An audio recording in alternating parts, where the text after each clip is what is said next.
Bom dia a todos, bom dia a todas, bom dia para você que nos assiste pela TV UFMA no Maranhão e pela Pop TV em Sobradinho e Porto Alegre. Sejam todos muito bem-vindos e bem-vindas a mais um ICL Mercado Investimentos.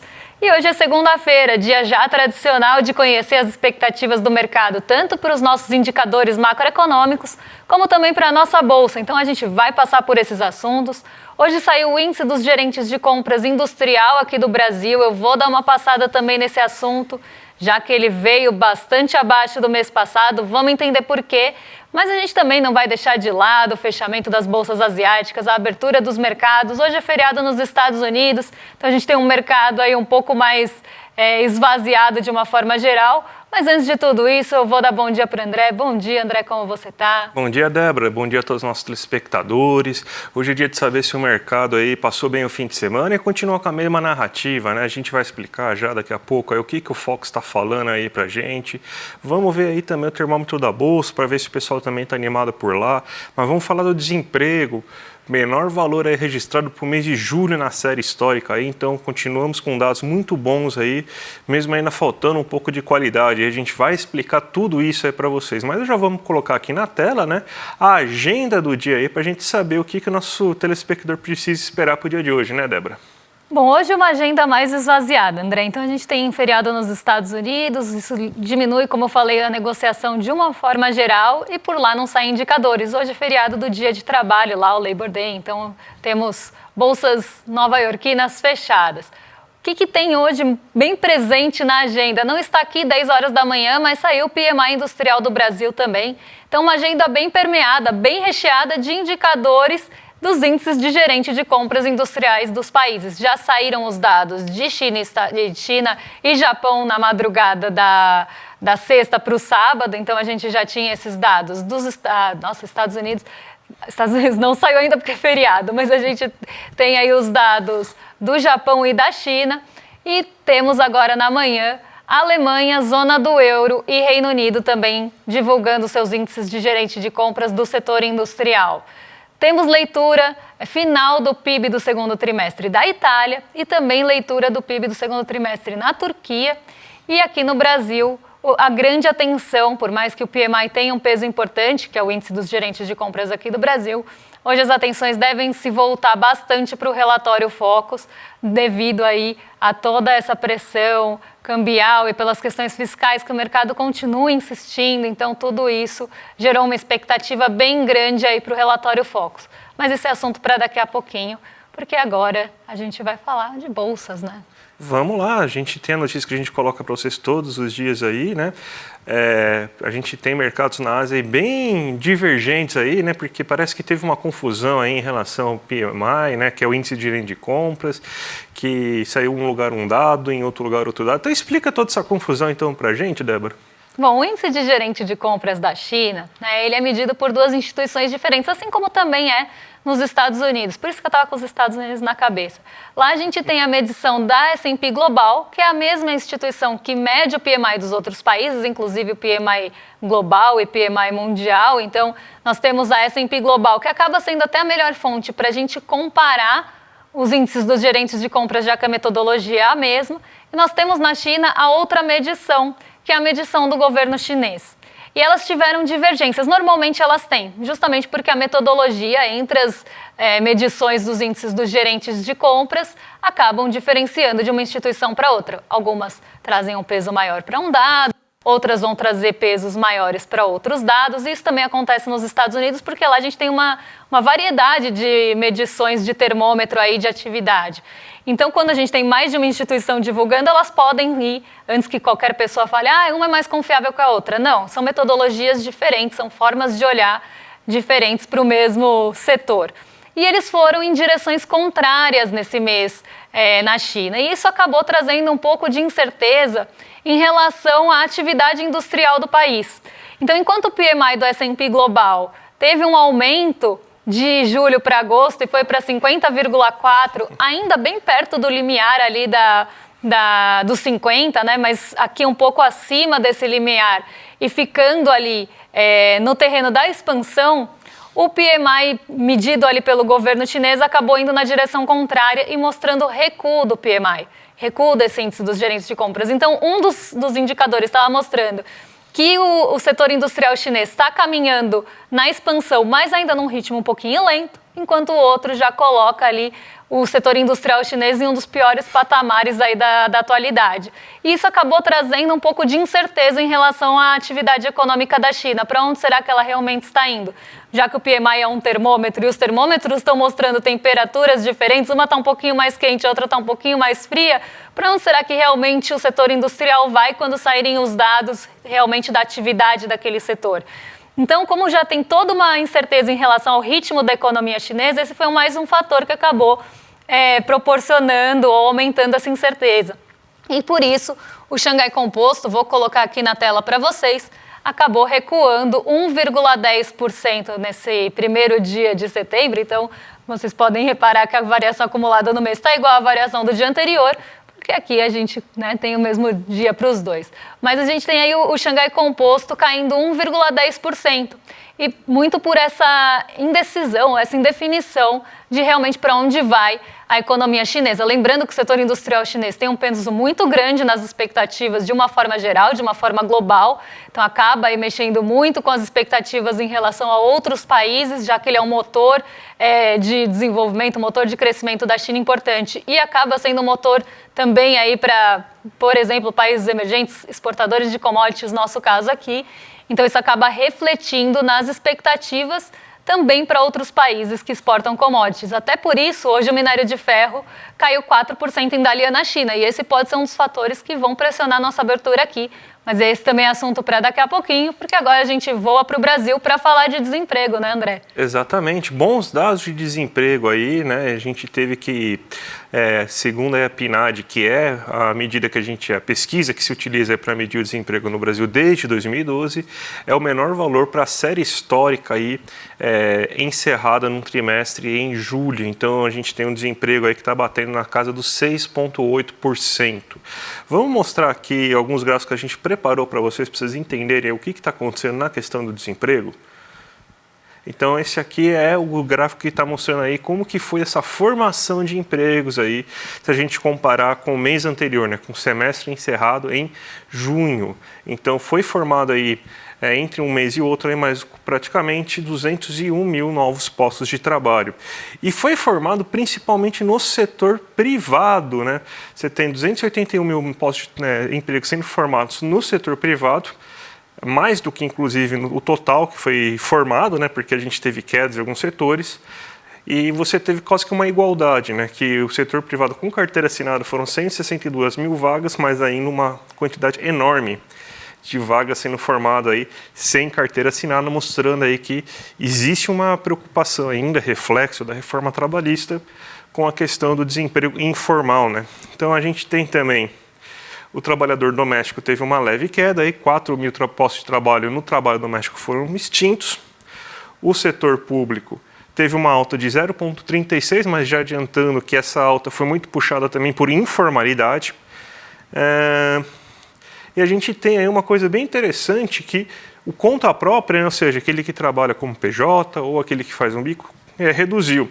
Mas tanto com carteira assinada como sem carteira assinada. Então, aqui é um reflexo de como que foi aí a formação de emprego, muito puxado pelo setor privado, mas também com uma qualidade que podia ser melhor, né, Débora? Exatamente. Muita formação ainda, né, por mais que tenha sido menor do que os postos de trabalho formados no setor privado com carteira assinada, a gente ainda tem uma proporção grande desse trabalho no setor privado sem carteira assinada. Foi menor? Foi, mas ainda com uma expressividade grande quando a gente pega aqui, inclusive considerando o total. Claro, a gente teve quedas aqui em outros setores, principalmente no conta própria, caiu mais ou menos 115 mil vagas, mas aqui realmente é uma preocupação, né? E um desafio que a gente sempre fala aqui do mercado de trabalho brasileiro de criar postos de trabalho com qualidade, não só qualidade em relação à formalização desses postos de trabalho, mas também de aumentar, trazer o aumento de renda. Mas vamos ver como ficou o desemprego, então, aí no trimestre encerrado em julho.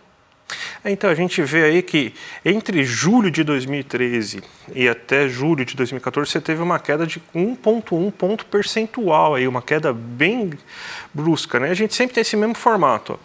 você tem o desemprego vai indo em queda, aí se eleva o desemprego, principalmente quando você tem o fim das vagas temporárias, em próprio dezembro a gente já começou a ter vagas temporárias sendo encerradas, e aí começa a cair de novo. Você vê a rapidez da queda do desemprego a partir de março de 2024, é bem impressionante, né?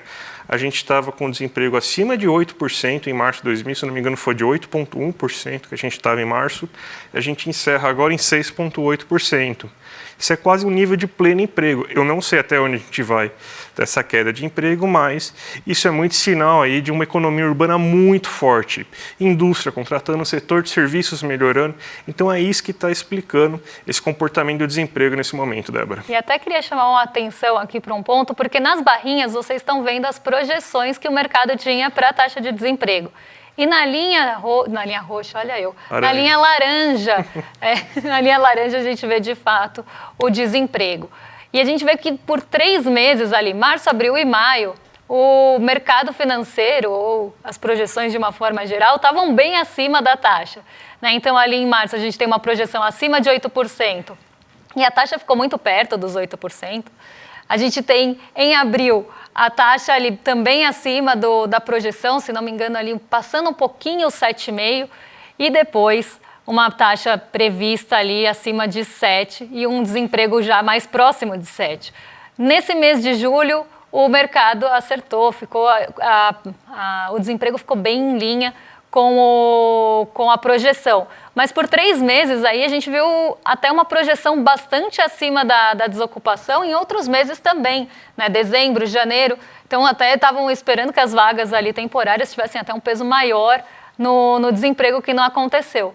E até puxando um gancho aqui com o que já foi falado no ICL Notícias, primeira edição, daquelas projeções do mercado de desemprego ao longo do tempo, que sempre vem aí puxando para cima a projeção e o desemprego indo na outra direção, aqui a gente vê isso de uma forma bem clara e bem nítida. Vamos então agora para a indústria, né, Débora? Porque saíram os dados aí do PMI, né, o Índice de Gerente de Compras, e a gente teve a primeira queda mais expressiva esse ano, mas ainda estamos em expansão industrial, né? Explica para a gente aí, porque o pessoal sempre esquece, né, que quando você está acima de 50, está expandindo, né? Não quer dizer que caiu a produção industrial, né? Exatamente. O que o PMI mostra? O PMI, como eu falei, quando eu estava explicando da China, ele é um termômetro de uma atividade de um setor. Nesse caso, a gente está vendo o termômetro da atividade industrial. Como ele funciona? Quando ele está acima desse limiar de 50, que é a linha amarelinha que vocês estão vendo na tela para quem estiver acompanhando a gente com o vídeo, então nessa linha amarelinha tracejada a gente tem esse limite de 50.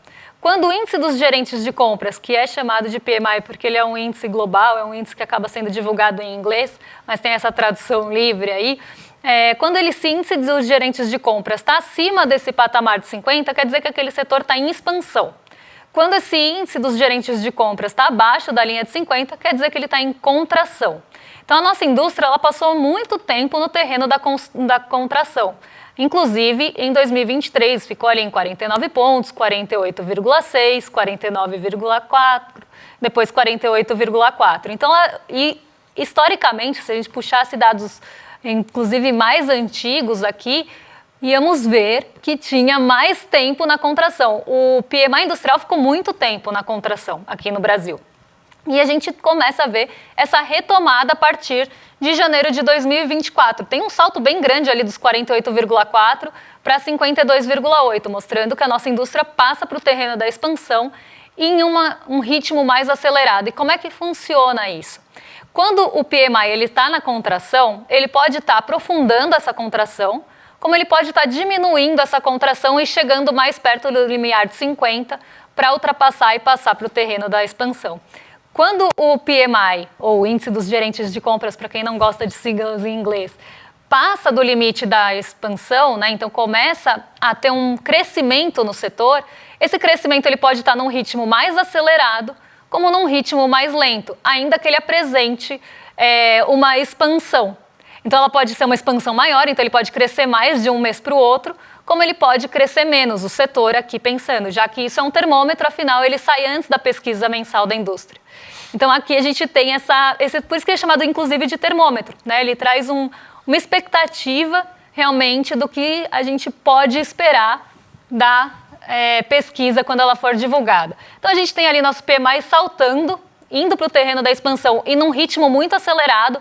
Então o setor mostrando que ele ia ter fôlego para crescer, continua em 54,1, aí diminui um pouquinho o ritmo, vai para 55,9, foi um dos melhores patamares do PMI que a gente viu nos últimos tempos. Ele cai para 52, 52,5, 54 e aí volta para 50,4. O que aconteceu? Ainda se tem uma expectativa de que o nosso setor industrial esteja crescendo. Então, provavelmente, o que isso mostraria para a gente em relação à pesquisa mensal da indústria? Que entre julho e agosto, ou produção industrial, chamem como quiser, entre julho e agosto ainda vai crescer, mas crescer num ritmo um pouco menor. Então, o crescimento pode ser menor do que se viu entre junho e julho, ou que se esperava ver entre junho e julho. É isso que está mostrando. Mas o que fez o PMI cair tanto? Um dos pontos aqui que contribuíram para esse PMI ter essa queda, né, mas não para contração, ainda numa expansão aqui, foram justamente aí os custos, né? Então, muitos custos atrelados a dólar, esses custos acabaram pressionando um pouco ali o setor industrial e a demanda também acabou sofrendo um pouquinho. Então, aqui a gente vê eu diria um reflexo desses custos de dólar, principalmente, né, dolarizados, afundando aí o nosso PMI de um mês para o outro. Então, muito desse comportamento está ligado ao comportamento do dólar. E isso é explicado, inclusive, no relatório do S&P. Apesar de ter tido essa queda de 3,6 pontos percentuais em relação ao mês e outro, em relação a agosto de 2023, a gente ainda está um pouquinho melhor, com 0,3 ponto percentual aí acima. Mas um ponto até para a gente ficar com atenção, porque isso também mexe com as expectativas do setor industrial e já é um alerta que nesse mês pode ser que a gente tenha uma produção industrial um pouquinho menor. Vamos falar agora do relatório Focus, saber aí como o mercado passou seu fim de semana, né? E de novo, a mesma narrativa. Se vocês quiserem pegar o recorte da semana passada aí para evitar, para gastar menos tempo aqui, a gente fazendo isso, é basicamente a mesma coisa aí que eu vou falar agora, vai ser o que eu falei na semana passada. Vamos lá colocar a arte aí para vocês verem o que eu estou falando aqui, né? Porque a narrativa é o seguinte: o Brasil está crescendo, vai muito bem, obrigado. A indústria ainda está em expansão, como a própria Débora falou, o PMI.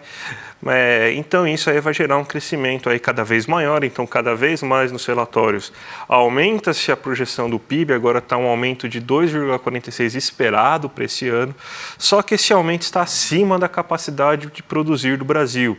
Então vai começar a pressionar aí alguns preços mais ligados à demanda, como serviços. Isso aí vai fazer com que a inflação chegue perigosamente perto do teto da meta. Então já está sendo criado aqui um terreno, porque daqui a pouco tem reunião do Copom para você começar a subir isso, né? Então, que a Selic ainda não subiu a Selic, eu já estava esperando que subisse essa semana aí, mas não subiu, vamos ver na próxima, mas cada vez mais a gente vê players importantes do mercado financeiro falando aí sobre a necessidade aí de aumentar a Selic, até com uma prova de fogo para o Galípolo, que vai entrar no ano que vem aí como presidente do Banco Central, para saber se ele tem responsabilidade monetária aí de combater juros acima de qualquer coisa, né? Então, com uma Selic mais alta, você tem então uma queda da inflação esperada para o próximo ano, mas também o nível de atividade econômico menor.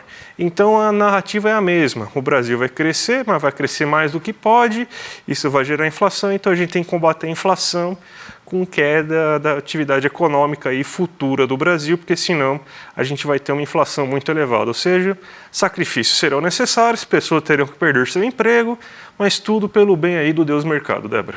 E aqui um ponto até que eu queria chamar a atenção, né? O André falou, não mexeu, mas poderia ter mexido. Poderia mesmo, porque na média a gente vê que a projeção da Selic ela vem subindo semana a semana. Eu já tinha falado isso na semana passada, esse comportamento já está antigo, só que média é aquela coisa, se a gente tem 50 respondentes e alguém também joga, ou alguém, né, jogam ali as expectativas lá para cima, você soma tudo, divide por 50 e acaba chegando na média. Então a média distorcida não quer dizer que mais gente está esperando a Selic subir, né? Mas a gente já vê vários agentes, como o André falou, colocando ali suas projeções para a Selic final ou terminal desse ano acima de 10,5. Então, conforme a gente tiver mais respondentes do Focus colocando essa expectativa acima de 10,5, uma hora mediana, que é o número, mediana é diferente da média, tá, gente? A mediana divide o conjunto em 2. Então, uma hora isso vai deslocar. Mas, para isso, mais respondentes vão ter que subir essa média. E aí eu chego no ponto que eu queria chegar. O mercado está subindo o câmbio semana após semana também. Então, várias semanas de alta aí no câmbio brasileiro. Esse câmbio também pode ser uma justificativa, porque, poxa, já que a gente tem preços aí que são um pouco mais sensíveis a câmbio, isso pode pressionar o IPCA. E se pressionar o IPCA, a gente vai ter que subir a Selic. Essa historinha também está sendo construída faz tempo. E aí agora surgiu um novo foco aí para ficar em atenção no mercado financeiro. Além da troca da sucessão do Banco Central. Temos queimadas, isso vai impactar o preço de alguns itens. E temos também tarifa vermelha na parte da nossa energia elétrica. Então, a tarifação, né, indo para a bandeira vermelha, poderia também pressionar a inflação. Agora, eu pergunto para vocês, mexer na Selic, né, subir, vamos pensar aí, 0,25 na Selic, com certeza vai conter todas as queimadas que estão acontecendo aqui, por exemplo, no interior de São Paulo ou em outras regiões do Brasil. Com certeza aí, sei lá, vai apagar o fogo, né, talvez. Não sei, acredito que não, mas o mercado já está usando, inclusive, isso de desculpa. E um outro ponto que eu queria chamar aí, já puxo até depois para o termômetro da Bolsa. O mercado ele vem pressionando em curva de juros futuras também para que a Selic aumente 0,5 ponto percentual nessa próxima reunião do Copom. O mercado quer 0,5 ponto percentual de alta na Selic. Acontece que o próprio Roberto Campos Neto, que normalmente, né, quem mais abraça o mercado, já descartou essa possibilidade. Falou que isso nem está em discussão. Que se tiver alguma coisa em discussão é aumento de 0,25, não de 0,5%, que o mercado está extrapolando isso. Mesmo depois do Roberto Campos Neto falar que isso não está em pauta, aí não sei também se o mercado quer que entre em pauta, e aí indo contra, inclusive, o que o Roberto Campos Neto falou, então aqui a gente já vê que o mercado está viajando um pouquinho, né? Porque normalmente mercado e Campos Neto andam bem juntinhos. Então a gente vê um mercado pressionando para essa alta de 0,5% e depois da fala do Roberto Campos Neto, eles pressionaram ainda mais a taxa de juros futura. Então, mostrando sim, a gente quer 0,5%. Dando um recado para o Campos Neto. Agora, se Campos Neto vai abraçar essa também ou vai continuar falando que ainda não está em discussão, a gente vai ver nas cenas dos próximos capítulos. Mas o que eu quero chegar aqui é justamente num ponto que tem pressão, justamente para essa alta da Selic. Essa pressão vem de várias formas, vem por câmbio, ela vem por taxa de juros futuras, ela vem por prévias de inflação ou previsões, projeções de inflação subindo cada vez mais, justamente para mostrar para o Comitê de Política Monetária, olha, a gente quer que suba a Selic, se não subir, a gente vai achar que o Copom não é tão confiável assim. Então, é o que eu falei num vídeo recentemente, não se espantem se o Galípolo votar nesse primeiro momento com a maioria para alta de taxa Selic, se isso estiver em discussão, porque ele provavelmente vai estar dando esse aceno para o mercado e deixando um terreno um pouquinho mais amigável para a posse dele. Débora, 3 minutinhos aí para você fazer a abertura de mercado, então você consegue 3 minutinhos a fazer a abertura? Vamos lá. Eu vou só contar para vocês que o mercado está bem otimista com a nossa bolsa nessa semana, 50% dos agentes espera aí que a gente fique com alta e 25% espera a estabilidade, 25% espera a queda. Mas hoje é um dia que a nossa bolsa está sofrendo aí, então Ibovespa caindo 1,03%, devolvendo uma parte dos ganhos que a gente viu serem acumulados, inclusive, nas últimas semanas, e aqui fatores importantes levando essa queda a se aprofundar. O primeiro deles é que hoje a gente não tem mercado nos Estados Unidos. Então a liquidez fica mais enxuta, tem menos negociação e a agenda fica mais esvaziada. Então outros assuntos acabam ganhando mais peso. Fatores domésticos ganham mais peso. E o mercado fiscalista, que está olhando muito para as questões fiscais, como é que vão ficar as contas do governo, inclusive pressionando em relação a isso, e já muito de olho também na questão do Copom, que tem 2 semanas para acontecer, mas o mercado já está bastante de olho. Outro ponto, essa semana saiu o relatório de empregos dos Estados Unidos, relatório ali, o payroll, né, que é o relatório mais completo de mercado de trabalho de lá, bem aqui numa analogia bem até grosseira, mas para ficar fácil para vocês entenderem, seria como se fosse a nossa PNAD, e que tem a maior parte dos dados sendo medidos e atualizados. Então, aqui o mercado está esperando também o relatório de empregos. Então, não vai se posicionar muito, sendo que o payroll pode decepcionar de novo ou pode surpreender positivamente. Então, isso está muito em espera. Olhando para essa espera do payroll, em um dia que não tem feriado, que não tem mercado nos Estados Unidos por conta do feriado, essa pressão vai vir realmente mais de dentro. E o mercado de trabalho dos Estados Unidos pode definir quanto vai ser o corte de juros lá. Se vai ser 0,25% ou se vai ser 0,5% também. Eles também estão nessa incerteza. E o payroll que vai ditar muito disso. Então, toda a atenção voltada aí para o relatório de empregos. Isso pressiona a dólar, que está subindo 0,66%. E hoje a gente também não conta com o petróleo Brent, nem minério de ferro, que caiu 4%, nem petróleo Brent. Então, as ações de maior peso do nosso Ibovespa tendem a sofrer.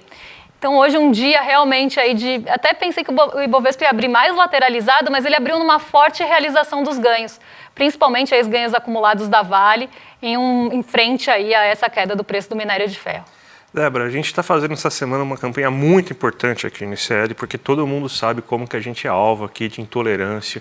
Diversos apresentadores nossos já sofreram com isso, aí, ataques em redes sociais, e tudo isso porque a gente age de forma independente. A gente não tem rabo preso com ninguém, a gente não é financiado por casa de aposta, por grandes empresas, a gente é financiado pelos nossos alunos apenas, né? Então, essa semana a gente está pedindo aí cada vez mais aí de vocês um apoio aí para a gente conseguir fortalecer mais a nossa comunidade. Então, a gente está pedindo, está chamando vocês aí para se tornar um membro do ICL e fortalecer toda essa nossa causa aí, que sustenta toda essa estrutura e que faz a gente conseguir fazer esse jornalismo independente, esse jornalismo sem rabo preso aí, que pode falar o que quiser. A gente fala mal do governo quando acha, a gente fala bem no governo quando acha que tem que falar, a gente fala das apostas, a gente fala de tudo aqui, sem pensar aí em quem está pagando nossa conta, né?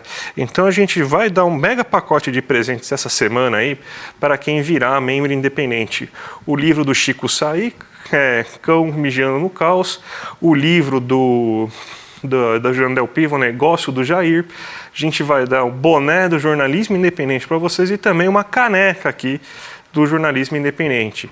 E a gente tem que chamar vocês aí para fazer aí para o nosso grande evento, aí, nosso lançamento, né, o Preço Série da Independência aí, que vai ser nessa quinta-feira, dia 5/9 aí, com a Juliana Del Piva, com o Leandro Demore, com o Eduardo Moreira. Então, vale muito a pena. Clica aqui, se inscreve em clmercado.com.br para você não perder essa live, tá certo? Imperdível mesmo, e os brindes estão incríveis aí, então não dá para deixar de lado. Agora vocês ficam com o Rolê ICL na sequência, com o William De Luca e o Guga Noblar. A gente fica por aqui, mas amanhã a gente volta para trazer aí os principais pontos da nossa economia, o que está mexendo com o nosso bolso. Amanhã é dia de conhecer PIB, então vamos passar por todos esses pontos com vocês amanhã. Um beijão e até lá. Até mais, gente. Tchau, tchau. Só o conhecimento liberta, dizia José Martí, o cubano. Frei Beto completa e a informação compromete. Mas qual a independência de um jornalista ou de um veículo de comunicação para ser realmente independente e, com a sua informação, levar a compromissos das pessoas? Veículos e jornalistas que resolvem enfrentar os grandes interesses dos poderosos costumam pagar caro por isso. É sobre esse assunto que a gente quer conversar com você. Eu estarei aqui no ICL com Eduardo Moreira, com a Juliana Del Piva e com o Leandro Demore para falar exatamente sobre isso. Nós vamos falar aqui de vários ataques e ameaças que nossos colegas sofrem quando resolvem assumir com liberdade o exercício do jornalismo. O ICL foi considerado, numa pesquisa da Escola Superior de Propaganda e Marketing, o veículo de jornalismo mais confiável no Brasil, à frente, inclusive, da grande mídia, à frente da TV Globo, da Globo News, de outros sites. É a importância do jornalismo livre que estamos fazendo, mas isso tem um preço. E nós queremos convidar você para estar conosco nesta conversa dia 5 de setembro, vai cair numa quinta-feira, às 8 da noite. Só conhecimento